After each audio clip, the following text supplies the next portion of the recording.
दोस्तों, अगर मैं आपको ये कहूँ कि भारत में ही एक ऐसी महिला हुई है जिनका पुनर्जन्म हुआ था, रीबर्थ हुआ था, तो आप क्या सोचेंगे? हालांकि पुनर्जन्म के किस्से तो मैंने कई सारे सुने हैं, लेकिन इनमें से ज्यादातर स्प्लिट पर्सनालिटी डिसऑर्डर या फिर डिसोसिएटिव आइडेंटिटी डिसऑर्डर के किस्से होते हैं।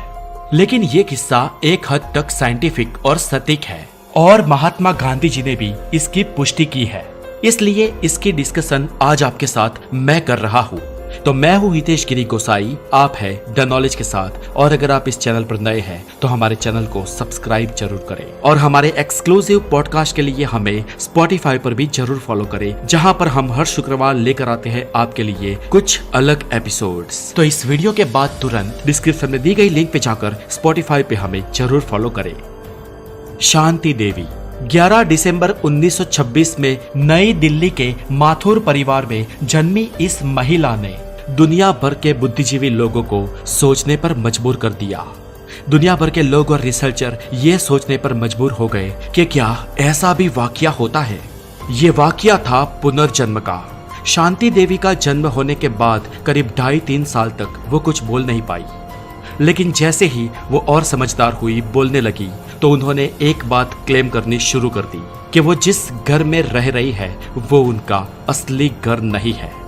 3.5-4 साल की बच्ची शांति देवी का उस वक्त ये कहना था कि उनका असली घर, उनका खुद का घर दिल्ली से 160 किलोमीटर दूर मथुरा में है। इतना ही नहीं, शांति देवी ने अपने मौजूदा परिवार को यानी कि अपने पेरेंट्स को अपने पुनर्जन्म की बातें भी बताई और उनके पूर्व जन्म में उनके पति कौन थे, उनके बच्चे कौन थे, उनका घर कैसा था, ये सारी बातें एक एक करके डिटेल में बताई। ताज्जुब की बात यह थी कि शांति देवी ने जो जो बात बताई वो बहुत ही बारीकी से बताई थी और एक 4 साल की बच्ची इतनी बारीकी से कोई खुद के घर की बात भी नहीं बता सकती है। शांति देवी ने कहा था कि उनके हस्बैंड जो मथुरा में रहते हैं, उनका नाम केदारनाथ चौबे था। उनकी एक बहुत बड़ी कपड़ों की दुकान मथुरा के द्वारकाधीश मंदिर के ठीक सामने है और वो जिस फैमिली में ब्याह करके गई थी वो चौबे फैमिली थी और वो खुद को चौबाइन कहती थी, यानी कि चौबे जी की बीवी। और इतना ही नहीं, शांति देवी ने ये भी ऐड किया कि उन्होंने उस परिवार में एक बच्चे को भी जन्म दिया था। उनका एक बेटा भी था और इस बेटे को जन्म देने के महज 10 दिन बाद ही उनकी मृत्यु हो गई थी। ये सब सुनकर उनके परिवार वाले हैरान रह गए, लेकिन 4 साल की वो लड़की लगातार अपने पुनर्जन्म की बातें बताती रही। उन्होंने इसके बाद जो बातें बताई वो बातें तो उनके दावे को और विश्वसनीय बना देती थी। शांति देवी ने बताया कि पिछले जन्म में उनका नाम लुगड़ी देवी था, जो 18 जनवरी साल 1902 में मथुरा में जन्मी थी और उनके पिता ने उनका ब्याह उनके शहर के एक जाने माने बिजनेसमैन केदारनाथ चौबे जी से करवाया था। उन्होंने ये भी बताया कि उनका कम उम्र में ब्याह कर दिया गया था और उन्होंने बताया कि जब वो 23 साल की हुई तब 25 सितंबर साल 1925 में उन्होंने एक बेटे को जन्म दिया और इसके ठीक 10 दिन बाद 4 अक्टूबर 1925 के दिन उनका निधन हो गया। दोस्तों, ये सारी बातें जब शांति देवी ने अपने परिवार को बताई तो सारे लोग अचंभित थे, खासकर उनके पेरेंट्स। कुछ दिनों तक तो शांति देवी की बातों को उनके परिवार ने बच्चों की बातें समझकर इग्नोर किया, लेकिन शांति देवी ये चीजें हर वक्त हर जगह बार बार दोहराती थी। जब कोई उनकी ये बातें नहीं मानता तब वो और डिटेल्स पेश कर देती। वो अपने पुराने जन्म की हर वो मेमोरीज उनके परिवार को कहती जो उन्हें याद थी। वो कहती कि हमारे मथुरा वाले घर में अलग अलग तरह के स्वीट्स बनते थे। कभी कभी वो अपने पास्ट लाइफ के पसंद और नापसंद की बातें करती। वो कहती कि मैं यहाँ क्या कर रही हूँ, मुझे तो मथुरा में अपने पति के साथ, अपने असली परिवार के साथ होना चाहिए। वो कहती आप लोग मेरे परिवार नहीं है, मेरे माँ बाप नहीं है। इतना ही नहीं दोस्तों, उन्होंने अपने पुनर्जन्म के पति के शारीरिक 3 फीचर्स भी बताए।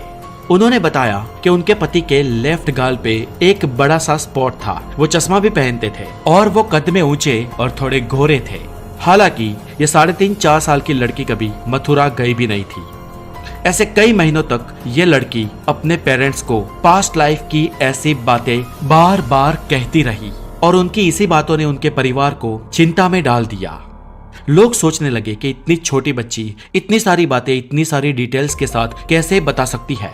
अब ये सब बातें बार बार सुनकर उनकी मौजूदा फैमिली यानी कि शांति देवी जिस फैमिली में जन्मी थी वो माथुर फैमिली थी, उस फैमिली ने उनकी इन बातों को सीरियसली लेना शुरू कर दिया।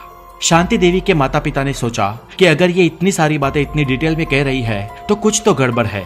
इसलिए उन्होंने शांति देवी जी से आराम से बैठाकर सारी बातें पूछी और शांति देवी ने बताया भी। उन्होंने कहा कि मथुरा में एक चौबे स्ट्रीट है यानी कि चौबे नाम का मोहल्ला है जो उनके पति के सरनेम के नाम पर ही है और उस गली में उनका 9वें नंबर का घर है। अब इतनी सटीक बातें सुनकर दिल्ली की उस माथुर फैमिली ने मथुरा वाली फैमिली को एक पत्र लिखा। पत्र केदारनाथ चौबे जी के नाम पे था।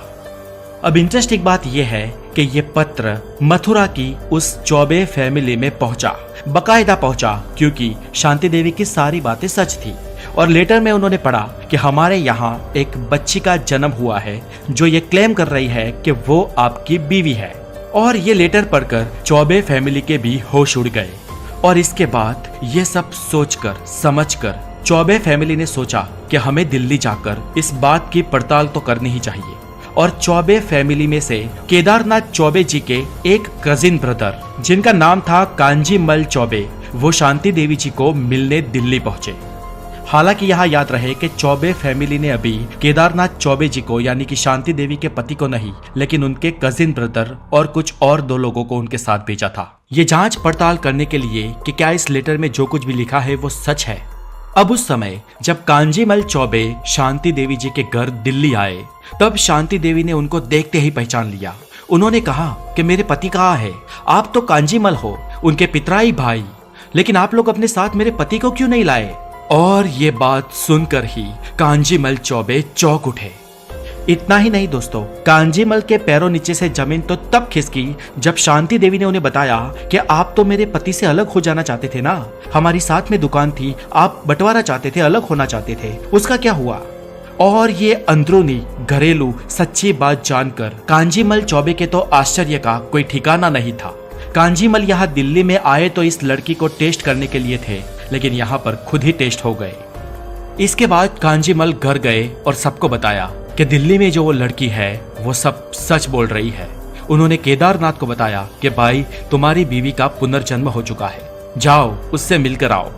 अब फाइनली केदारनाथ चौबे और उनके पुत्र जिनका नाम था नौनीता लाल और केदारनाथ की मौजूदा पत्नी, ये तीनों शांति देवी को मिलने दिल्ली पहुंचे। अब जब फाइनली केदारनाथ शांति देवी को मिलने दिल्ली आए तब शांति देवी की उम्र 8 साल हो चुकी थी। यानी कि पिछले 4 सालों से शांति देवी जब 4 साल की थी तब से इस परिवार को और उनके पति को मिलने की लट लगा रही थी। जैसे ही केदारनाथ शांति देवी को मिलने उनके घर पहुंचे, शांति देवी ने उन्हें तुरंत ही पहचान लिया। शांति देवी ने उनके साथ एक करीब 9.5 साल के लड़के को भी देखा। उसने पूछा कि ये कौन है, तो केदारनाथ ने बताया कि ये मेरा बेटा है नवनीता लाल। शांति देवी ने कहा तुम मेरे बेटे हो।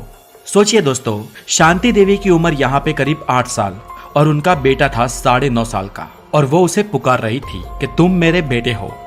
ये देखकर केदारनाथ और उनकी पत्नी गंभीरतापूर्वक आश्चर्य में थे। वो ये समझ ही नहीं पा रहे थे कि ऐसा कैसे हो सकता है। जब केदारनाथ ने एक एक करके सारे सवाल पूछे तो शांति देवी ने सारे सवालों के जवाब दिए। इतना ही नहीं, केदारनाथ जो जानते थे और जो नहीं जानते थे, पिछले जन्म की वो सारी बातें शांति देवी ने बताई।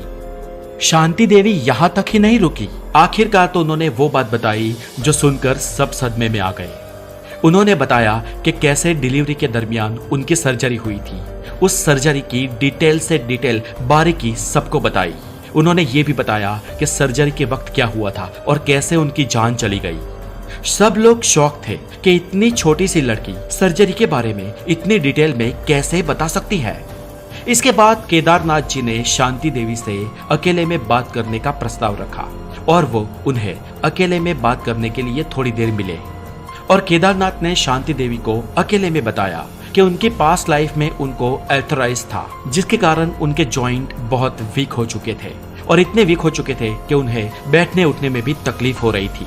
और इस बीमारी के होने के बावजूद भी वो आखिर प्रेग्नेंट कैसे हुई, और इस बात का जवाब देते हुए शांति देवी ने उनके और केदारनाथ के बीच हुए पूरे इंटरकोर्स को डिस्क्राइब किया। इसके बाद उस लड़की ने केदारनाथ चौबे जी से ये भी पूछा कि उन्होंने तीसरी शादी क्यों की, जबकि उन दोनों के बीच ये तय हुआ था कि वो कभी भी तीसरी शादी नहीं करेंगे।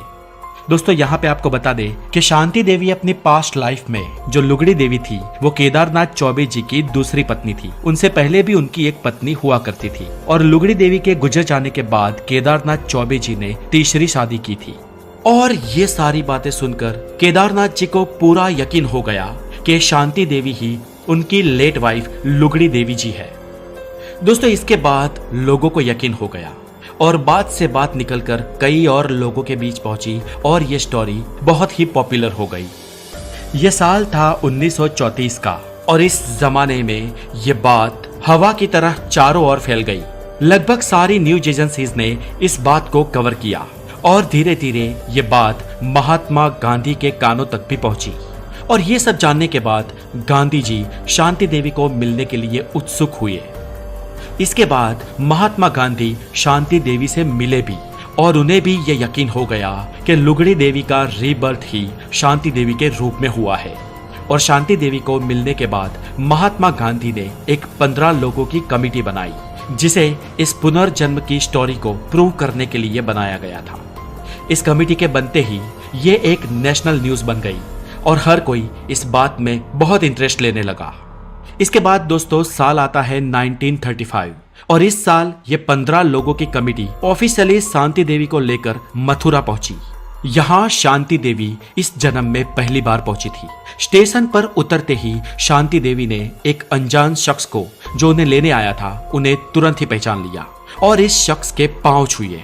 ये शख्स शांति देवी के पुनर्जन्म के जेठ जी थे। सब लोग चौंक गए क्योंकि शांति देवी सच बोल रही थी। ये आदमी केदारनाथ चौबे जी के बड़े भाई बाबू राम चौबे थे। और इसके बाद शांति देवी ने स्टेशन से घर जाने का पूरा रास्ता अपने आप बताया। इसके बाद शांति देवी ने वहां रह रहे आसपास पड़ोस के लोगों के बारे में भी जानकारी दी, जिनमें से कई लोग गुजर चुके थे तो कुछ लोग आज भी जिंदा थे। और गेस व्हाट, ये सारी बातें सच थी। घर पहुंचते ही शांति देवी ने एक बूढ़े आदमी के पांव छुए जो लुगड़ी देवी के ससुर थे।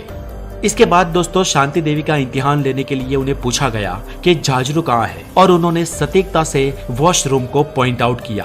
और फ्रेंड्स इतना ही नहीं, इसके साथ उन्हें यह भी पूछा गया कि कटोरा का क्या मतलब होता है और शांति देवी ने बताया कि कटोरा का मतलब पराठा होता है। फ्रेंड्स पराठे के लिए कटोरा ये शब्द मथुरा के आसपास बहुत ही कम फैमिली में यूज किया जाता है। दोस्तों ये सब देखकर सारे लोगों को यकीन हो गया कि शांति देवी का रीबर्थ हुआ है।